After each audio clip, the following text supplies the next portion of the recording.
নিকুজ আমি, নিকুজ আমার শহর।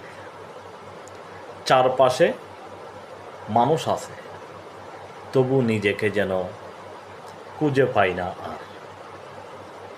এই পৃথিবীর নিয়ম বড়ই অদ্ভুত।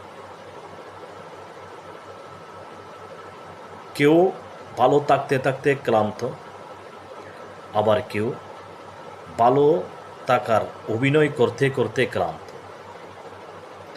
কারোর জীবনে সুখের অভাব নাই, আবার কারো জীবনে দুঃখেরও অভাব নেই। তবু মানুষ হেসে কথা বলে, স্বাভাবিক থাকার চেষ্টা করে। কারণ এই পৃথিবীতে ভাঙ্গা মানুষের মনের কথা খুব কম মানুষও বুঝতে চায়।